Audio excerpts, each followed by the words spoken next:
शुरू करने से पहले माफ़ी चाहता हूँ, मेरी हिंदी थोड़ी कच्ची है। आपने इलेक्ट्रिक फील्ड लाइंस के डायग्राम को देखा ही होगा। ऐसा लगता है कि कुछ तो इधर से पॉजिटिव चार्ज से कुछ बाहर बह रहा है, या फिर ये नेगेटिव चार्ज के अंदर कुछ तो बह रहा है। हाँ, इलेक्ट्रिक फील्ड बहता नहीं है, लेकिन इस वीडियो में हम लोग देखेंगे कि अगर हमने सोच लिया, हम लोग मान लिया कि इलेक्ट्रिक फील्ड बह रहा है, तो उसे हम कैसे कैलकुलेट करते हैं।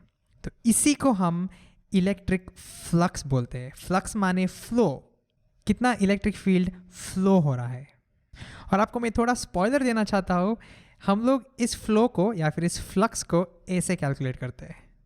हाँ, अभी ये एकदम कॉम्प्लिकेटेड दिख रहा है, लेकिन इस वीडियो में हम लोग सिर्फ बेसिक्स और लॉजिक यूज़ करके इसे डिराइव करेंगे। ठीक है, लेकिन शुरू करने से पहले आपके मन में एक सवाल तो ज़रूर आता होगा कि हम लोग इलेक्ट्रिक फ्लक्स क्यों पढ़ रहे हैं और एक नई चीज़ क्यों चाहिए हमें। बढ़िया सवाल है, लेकिन इसका सिंपल जवाब ये है कि इसकी मदद से हम लोग आगे जाके कूलम्स लॉ को एक बहुत अलग तरीके से देखेंगे। देखिए, आपका माइंड ब्लो हो जाएगा बाद में, उसको हम गॉस लॉ करके बोलते हैं। और उसकी मदद से हम बहुत सारे प्रॉब्लम्स जो कूलम्स लॉ से बहुत टफ होते हैं, हम लोग चुटकी में सॉल्व कर सकते हैं। ठीक है, तो ये बिल्डअप है हमारा गॉस लॉ तक जाने का है हमें इलेक्ट्रिक फ्लक्स यूज़ करके। ठीक है, तो चलो शुरुआत कहाँ से करें। हम लोग पानी से करते हैं, क्योंकि पानी थोड़ा आसान है इमेजिन करना। तो सोचिए कि हमारे पास कुछ बहता हुआ पानी है, ठीक है, और सोचिए कि ये इस दिशा में 10 मीटर पर सेकेंड की रफ्तार से बह रहा है। और उसके अंदर सोचिए हमारे पास एक छोटी सी विंडो है, और उसकी भी एरिया दी हुई है। वो विंडो की एरिया होती है मानो कि 2 मीटर स्क्वायर। तो अब सवाल ये है कि इस खिड़की के अंदर से हर एक सेकंड में कितना पानी बह रहा है। So how much water flows through this खिड़की in 1 second। इसको हम वाटर का फ्लक्स बोल देंगे। ठीक है, उसका सिंबल है फाई, W फॉर वाटर। तो क्या आप ये पहले ट्राई कर सकते हैं इसका उत्तर निकालने के लिए। देखो, इधर इलेक्ट्रिक फील्ड के बारे में बात ही नहीं कर रहे, इधर पानी के बारे में बात कर रहे। तो प्लीज़ पॉज करिए और ट्राई कीजिए। अगर आपने सॉल्व किया है तो देखेंगे। तो मानो कि मेरे विंडो के पीछे एक पानी का टुकड़ा है जो क्यूब की शेप में है या फिर क्यूबॉइड की शेप में है। अब मैं टाइमर यूज़ करके 1 सेकंड में टाइम करूँगा, और 1 सेकंड में ये क्यूब कितना आगे जाता है वो देखूँगा। ठीक है, वही तो फ्लो है ना, वही तो फ्लक्स होता है हमारे वाटर का, पानी का। तो ठीक है, इमेजिन करिए कि मेरा टाइमर मैंने अभी स्टार्ट किया है। 1 सेकंड में ये पानी कुछ इतना आगे जाता है। अभी टाइमर 1 सेकंड हो गया। तो इस क्यूब की जो वॉल्यूम होती है वही हमारा पानी है जो 1 सेकंड में खिड़की के अंदर से फ्लो हो चुका है। तो इस क्यूब की वॉल्यूम हमारा फ्लक्स हो जाएगा। तो अभी हमें इस क्यूब की और क्यूबॉइड की वॉल्यूम देखनी चाहिए। तो आप क्या निकाल सकते हैं उसे। ठीक है, देखेंगे क्या हमें वॉल्यूम कैसे निकालते हैं। वॉल्यूम निकालते हैं length into breadth into height. तो इसका लेंथ मालूम है क्या हमें। हाँ, देखिए, ये 1 सेकंड में हमें मालूम है कि ये पानी 10 मीटर आगे जाता है, और हम लोग ने 1 सेकंड ले लिया था। तो ये हो गया हमारा 10 मीटर, क्योंकि हम लोग ने 1 सेकंड के लिए मेजर किया था। और फिर इसको हम इससे मल्टीप्लाई करनी चाहिए, लेकिन हमें इसका एरिया दिया हुआ है 2 मीटर स्क्वायर। सो मैं डायरेक्टली एरिया को इससे मल्टीप्लाई किया तो हो गया, मेरा वॉल्यूम निकल गया। तो फ्लक्स हो जाएगा 10 मीटर्स मल्टीप्लाइड बाय, ये तो लेंथ है, multiplied by the area 2 metres square. और भूलना मत, हम लोग ने ये 1 सेकेंड के लिए लिया था। ये लेंथ ट्रैवल कर रहा है 10 मीटर पर सेकेंड। सो एक्चुअली में मुझे 10 मीटर्स पर सेकेंड इधर लिखना चाहिए। तो ये हो गया हमारा 20 मीटर क्यूब पर सेकेंड। सो ये हमारा वाटर का फ्लक्स हुआ। सो इसका मतलब ये हुआ कि हर एक सेकंड में 20 मीटर क्यूब ऑफ वाटर इधर से बाहर आया। और देखिए ये किस पर डिपेंड कर रहा है, ये नंबर किस पे डिपेंड करता है? ये डिपेंड करता है दो चीज़ के ऊपर, वेलोसिटी के ऊपर। अगर ये ज़्यादा हो गया तो हमारा फ्लक्स ज़्यादा हो गया, और ये विंडो की एरिया के ऊपर भी डिपेंड करता है। अगर ये विंडो की एरिया ज़्यादा हो गया तो हमारा फ्लक्स ज़्यादा हो जाएगा। तो अगर हम लोग ने यार जनरल फॉर्म में लिखा, अगर हम लोग ने इसको फॉर्मूला लिखा तो क्या हो जाएगा इधर? तो ये हो जाएगा velocity of water multiplied by the area of the window, और दिस हमारा फ्लक्स का इक्वेशन आ चुका है। तो पानी का फ्लक्स हम ऐसे कैलकुलेट करते हैं। अगर ये हवा का फ्लक्स होता तो ये हवा की रफ्तार मल्टीप्लाइड बाय एरिया हो जाती। लेकिन आप बोलेंगे कि महेश मुझे तो वाटर या एयर नहीं चाहिए, मुझे इलेक्ट्रिक फ्लक्स चाहिए, वो कैसे कैलकुलेट करें? तो अब हम क्या करेंगे, पानी की जगह हम इलेक्ट्रिक फील्ड को डाल देंगे। तो अब आप ऐसा समझिए कि जो इलेक्ट्रिक फील्ड की वैल्यू है ना, वो हमारी वेलोसिटी की तरह है। एक्चुअली में कुछ फ्लो नहीं हो रहा है, ये एक्चुअली में वेलोसिटी नहीं है, लेकिन ऐसा हम लोग मानेंगे, ऐसा हम लोग सोचेंगे। तो अगर हम लोग ने ऐसा सोच लिया तो इलेक्ट्रिक फ्लक्स का फॉर्मूला क्या हो जाएगा? तो हमारा इलेक्ट्रिक फ्लक्स हो जाएगा फाई ऑफ ई, ये वेलोसिटी की जगह हमें इलेक्ट्रिक फील्ड आ जाएगी, और एरिया की जगह में एरिया ही तो आ गई। तो ये हो गया हमारा इलेक्ट्रिक फ्लक्स का फॉर्मूला।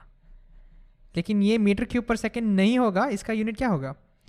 इलेक्ट्रिक फील्ड की यूनिट होती है, इलेक्ट्रिक फील्ड होता है क्या? फोर्स पर चार्ज, सो न्यूटन पर कूलम, और एरिया होती है मीटर स्क्वायर। तो हाँ, यूनिट्स में ज़्यादा कुछ समझ में नहीं आता है, लेकिन ये जो नंबर है ना, हमें बोल रहा है कि कितनी इलेक्ट्रिक फील्ड इस विंडो से बह रही है। लेकिन असल में इलेक्ट्रिक फील्ड बहती नहीं है, ये हम जस्ट सोचते हैं। ओके, तो हो गया क्या? फ्लक्स का इक्वेशन निकल गया है ना? नहीं, ज़्यादातर ज़्यादा काम हो चुका है, लेकिन थोड़ा काम अभी बाकी है, हमें ये जनरलाइज करना है। मेरा मतलब ये है कि देखिए, हमने एक स्पेसिफिक केस लिया था जहाँ पर इलेक्ट्रिक फील्ड एकदम यूनिफॉर्म थी, और हमारा जो विंडो था वो एकदम फ्लैट और इलेक्ट्रिक फील्ड की परपेंडिकुलर थी। तो थोड़ा जनरलाइज करना बाकी है अभी।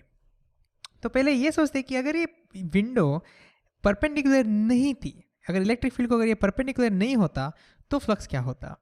तो मान लीजिए कि हमारा विंडो थोड़ा टेढ़ा है इधर ऐसा। तो अभी क्या आप अब ये बोल सकते हैं कि क्या अब इलेक्ट्रिक फ्लक्स की वैल्यू यही रहेगी या फिर चेंज हो जाएगी? देखिए, विंडो सेम है, इसका एरिया भी सेम है, मैंने थोड़ा टेढ़ा कर दिया इसे।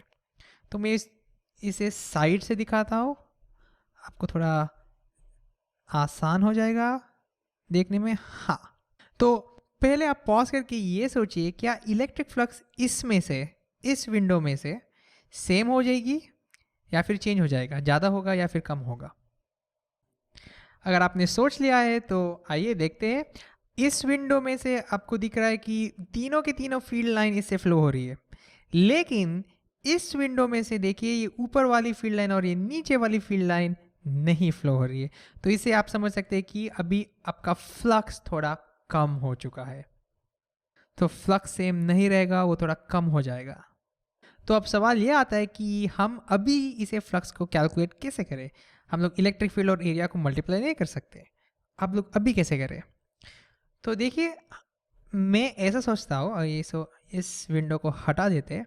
हम लोग यहाँ से जब भी देखते हैं, जिस दिशा में इलेक्ट्रिक फील्ड इमेजिन करो फ्लो कर रही है, अगर हमने उसी दिशा से देखी तो इस विंडो की टॉप जो है ना,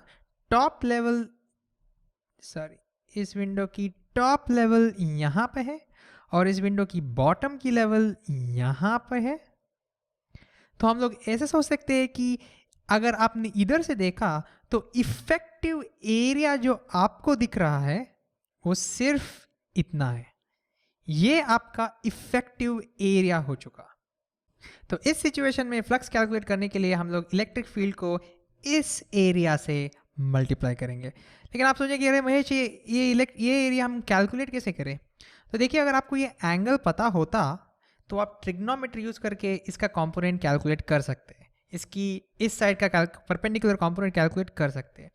तो इसे हम लोग ए परपेंडिकुलर के नाम से कहेंगे, और इलेक्ट्रिक फ्लक्स अगर आपको इन जनरल में कैलकुलेट करना हो तो आपको इलेक्ट्रिक फील्ड को परपेंडिकुलर कंपोनेंट से मल्टीप्लाई करना होगा।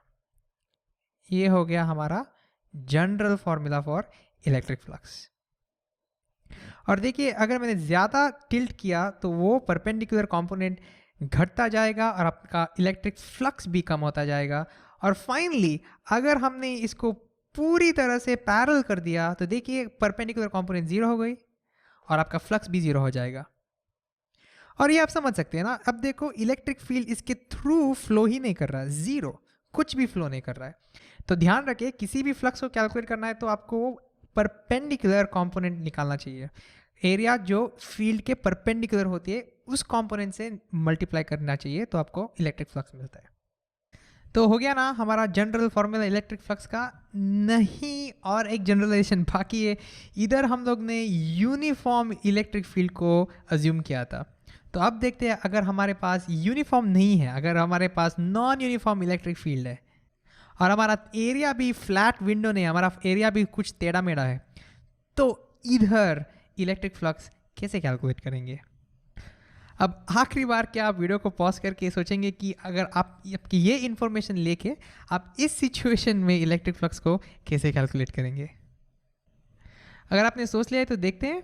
यहाँ पर हम क्या करेंगे, हम लोग इस पूरे एरिया को छोटे छोटे टुकड़े करके, छोटे छोटे टुकड़े करके सब टुकड़े का सेपरेटली फ्लक्स कैलकुलेट करेंगे इसी फॉर्मूला यूज़ करके, और फिर हम लोग ऐड कर देंगे, वो हमारा टोटल फ्लक्स हो जाएगा।